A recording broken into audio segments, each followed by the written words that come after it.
Aventuras na História.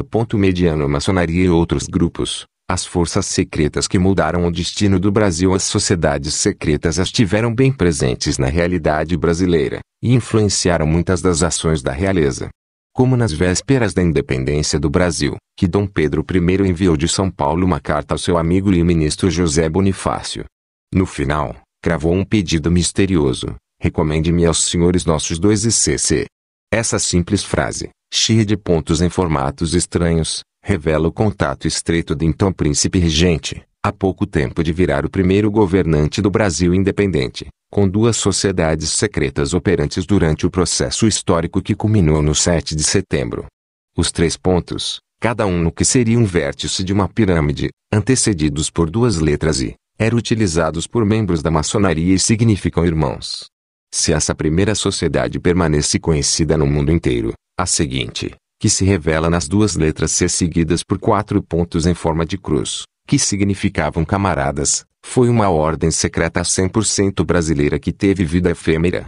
Tratava-se do apostolado da Nobre Ordem dos Cavaleiros da Santa Cruz, ou, simplesmente, apostolado. A maçonaria e o apostolado na independência. A coroação de Dom Pedro I com apoio de líderes maçons. O Wikimedia Commons. Dom Pedro foi iniciado na maçonaria em 2 de agosto de 1822, adotando o nome de Guatimozin, o último imperador azteca que tentou resistir aos invasores espanhóis. Nesse período, a partir de 1821, com a campanha de emancipação política do Brasil, as lojas existentes começaram a ter um papel político mais vigoroso, embora já existissem registros de atividades maçônicas no Brasil desde o século XVIII. Em 1822, durante o processo da independência, foi criado o Grande Oriente do Brasil, o Brasiliano, conforme a ata de 17 de junho, com o qual a maçonaria brasileira libertou-se e tornou-se independente do Grande Oriente Lusitano. Inspirado pelos ventos da Revolução Francesa, da independência da América do Norte e das guerras napoleônicas, que varreram por algum tempo da Europa o absolutismo, a maçonaria brasileira tentava atrair o então príncipe regente. Se alguns elementos maçônicos sonhavam com a implantação da República no Brasil, a maioria achava que a independência definitiva de Portugal se daria de maneira menos traumática se contasse com a simpatia de Dom Pedro, por isso buscou envolvê-lo na causa. Foram os maçons, capitaneados por Joaquim Gonçalves Ledo e José Clemente Pereira, presidente do Senado da Câmara do Rio de Janeiro, que se movimentaram para dissuadir Dom Pedro de cumprir as ordens das Cortes portuguesas, que solicitaram o retorno dele à Europa em 1821.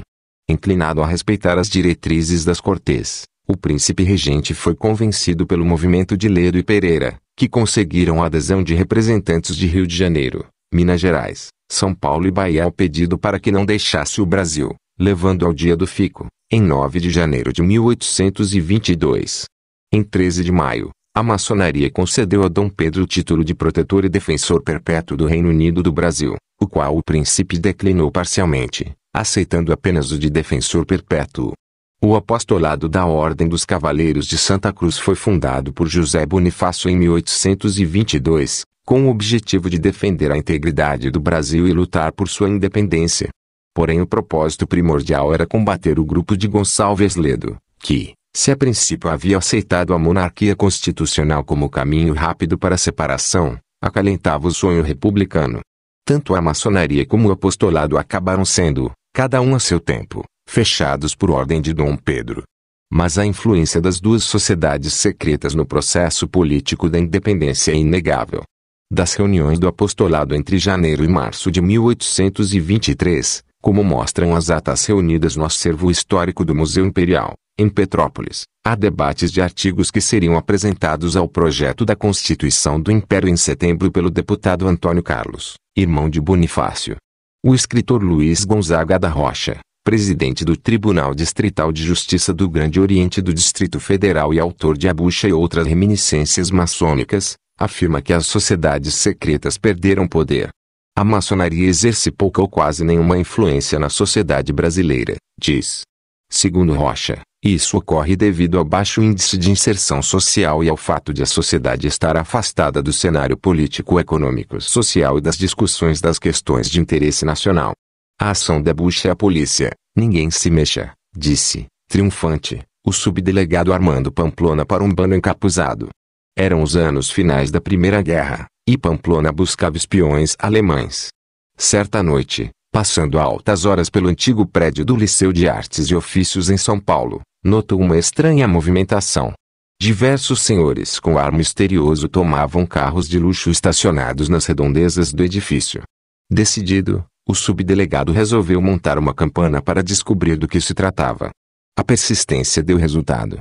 Certa noite, por volta das 9 horas, vultos suspeitos se esgueiravam para dentro do edifício. Já passava das 10 horas quando o movimento terminou. O subdelegado chamou seus homens e invadiu o local. Pamplona deve ter achado esquisito aqueles homens trajando mantos e faixas bordadas. Uns traziam no peito uma âncora verde, símbolo da esperança, outros um coração vermelho, lembrando a caridade, alguns, a cruz azul da fé. O subdelegado estava radiante com a perspectiva de ter explodido um ninho de perigosos espiões. Mas qual não foi sua surpresa quando os membros da Assembleia, perplexos diante daquela invasão, começaram a tirar os capuzes. Armando reparou que os rostos eram familiares. Ele conhecia pessoalmente alguns daqueles senhores, outros de vista, outros por fotos em jornais. Estavam no salão o governador do estado, Altino Arantes, diversos políticos paulistas, mineiros, cariocas e gaúchos, além de inúmeros professores das faculdades de Direito, de Medicina e Politécnica, assim como o secretário de Segurança Pública, Eloy Chaves, chefe de Pamplona. Invertendo a ação, Chaves deu ordem de prisão ao subdelegado e a seus homens. Naquela mesma noite os policiais invasores foram juramentados e ameaçados severamente pelas altas personalidades ali reunidas. Assim terminou a grande noite do subdelegado Pamplona. Em vez de uma batida e a prisão de espiões, a fama e a glória estampadas nos jornais matutinos, ele acabou se tornando, à força, membro juramentado da Bucha, a sociedade secreta que, para muitos, por quase 100 anos ajudou a governar os destinos do Brasil. Faculdade de Direito de Recife. Wikimedia Commons. Em 11 de agosto de 1827, o imperador Dom Pedro I assinou a lei que criava os cursos jurídicos no Brasil. Ela previa a instalação de 2 faculdades, uma em Recife e outra em São Paulo. A paulista foi a primeira a entrar em funcionamento. Instalada em parte do antigo convento de São Francisco, as arcadas do velho claustro se tornaram sinônimo da recém-instalada academia.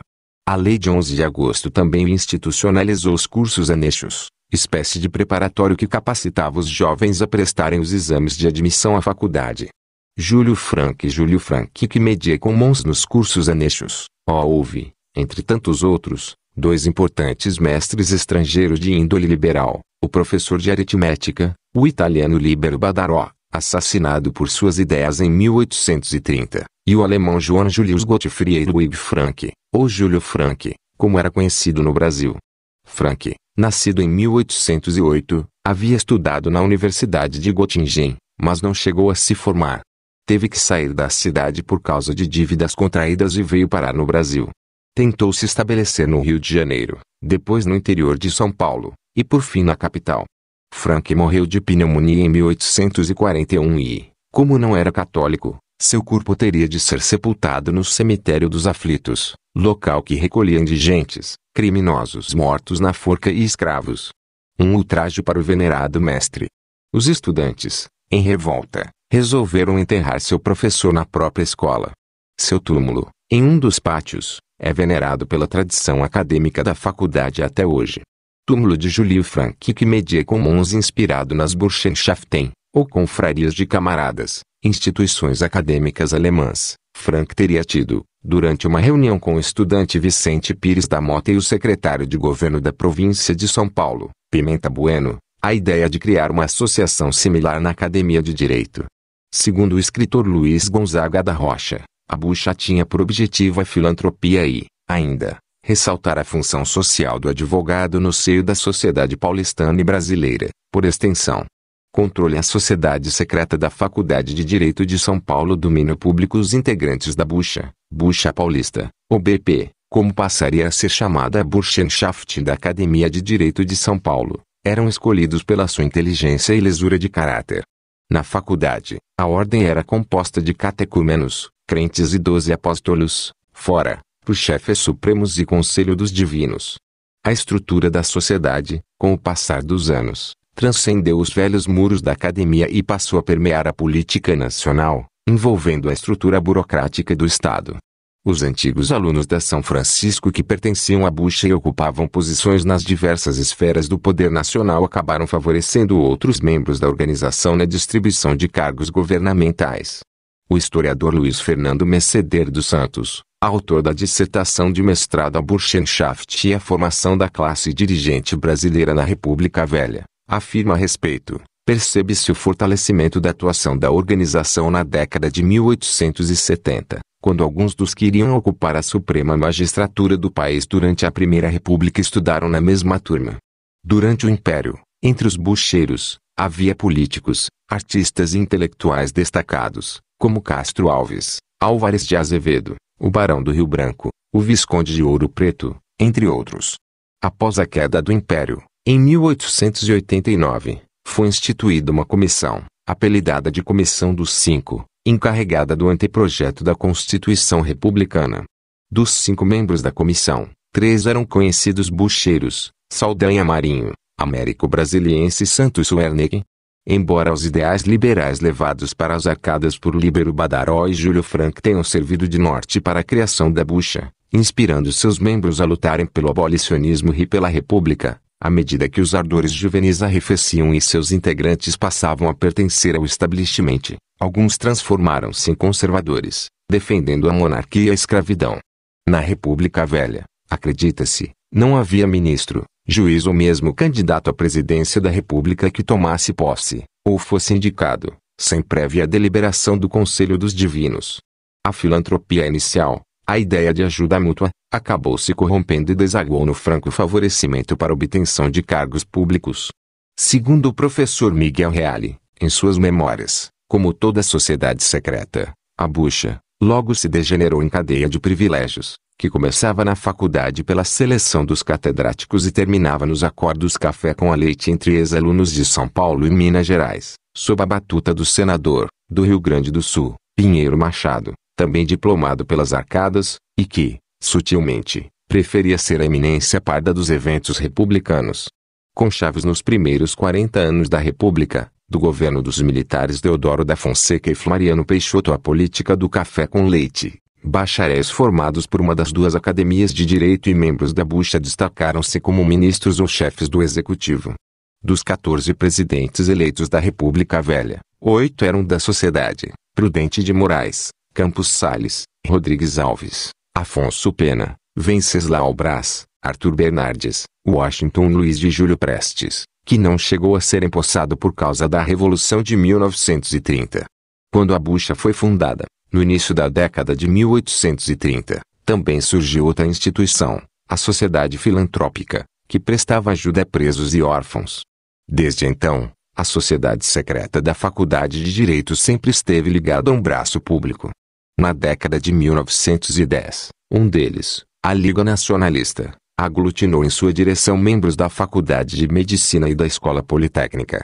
Estas possuíam também suas próprias organizações estudantis, a Jungenschaft, União da Mocidade, na Medicina, fundada em 1913, e a Landmannschaft, Sociedade das Pessoas de um Mesmo Campo, na Politécnica, de 1895. O intercâmbio de alunos de direito entre São Paulo e Recife acabou por ocasionar a criação de um braço da Bucha em Pernambuco, a Sociedade Tugendbund, União e Virtude. Ademar Wikimedia Commons. Com a Revolução de 1930, que pôs fim à República Velha, chegou ao poder Getúlio Vargas. Data do declínio da Bucha. Ademar de Barros, interventor do Estado de São Paulo, teria colocado as mãos em uma lista parcial de membros da Bucha no final dos anos 30 e se apressou a apresentá-la a Getúlio. Segundo o político Carlos Lacerda, o presidente leu atentamente a lista e a devolveu para Ademar, dizendo: não se pode governar o Brasil sem essa gente, o senhor que entre para a Burschenschaft. Forças ocultas. Em 1931, quase 100 anos após a criação da Bucha, foi fundada a Associação dos Antigos Alunos da Faculdade de Direito da Universidade de São Paulo pelo diplomata José Carlos de Macedo Soares. Segundo Afonso Arinos de Melo e Franco, Macedo Soares teria sido o último chefe daquela sociedade secreta, e a associação seria a sucessora final da Bucha. Mas a Bucha ainda existe. Segundo o historiador Pedro Brasil Bandekchi, Em 1961, Jânio Quadros teria se referido a Bucha quando falou de forças ocultas para justificar sua renúncia. O atual presidente da Associação dos Antigos Alunos da Faculdade de Direito da UESP, José Carlos Madia de Souza, afirma que, em 13 anos como presidente da entidade, jamais teve conhecimento da continuidade da existência ou da atuação da Bucha. Já o jornalista e escritor Fernando Jorge, ex-aluno da São Francisco e antigo vice-presidente da Academia de Letras da faculdade, na década de 1950, é de opinião contrária. Na minha época achava curioso o costume de alunos mais velhos se encontrarem ao redor do túmulo do Júlio Franck. Alguns diziam que era ritual da Bucha. Anos mais tarde, na década de 80, Bandekchi, numa conversa comigo e com o historiador Leonardo Arroio, afirmou categoricamente que a Bucha ainda existia. Em 2006, a comunidade da Faculdade de Filosofia, Letras e Ciências Humanas, FFLCH, da Universidade de São Paulo foi surpreendida com cartazes nos corredores de suas unidades. Nele, uma certa sociedade ESPARTA anunciava a comemoração de seus 50 anos de existência. A ESPARTA, segundo rumores, seria um ramo da Burschenschaft e teria surgido em 1956. Diferentemente dos famosos guerreiros que morreram na Batalha das Termópilas defendendo sua terra da invasão persa, essa sociedade secreta era composta de menos que 300 membros. Por ano, supostamente seriam recrutados 20 alunos. Metade deles, indicados por membros antigos e que ficariam em observação por um ano. 5 vagas seriam reservadas para pessoas que solicitassem sua entrada na sociedade. As demais eram reservadas para filhos de antigos membros. Nascida na Guerra Fria, o período histórico de 1945 a 1991 marcado por disputas estratégicas e conflitos indiretos entre Estados Unidos e a extinta União Soviética, a ESPARTA sempre supostamente contaria com um projeto de poder denominado Jano, nome do deus romano representado por 2 ou mais faces, cada qual olhando para uma direção. Preparando-se para 2 cenários mundiais distintos, uma com o socialismo como vencedor e outro com o capitalismo, a sociedade teria formado 2 elites para que seus interesses sobrevivessem em qualquer cenário. Entre seus membros, estariam proeminentes figuras acadêmicas, como Perseu Abramo, Florestan Fernandes e Fernando Henrique Cardoso, os 2 primeiros fundadores do PT, e o último, do PSDB. Juntos, esses partidos têm se mantido há 20 anos no poder.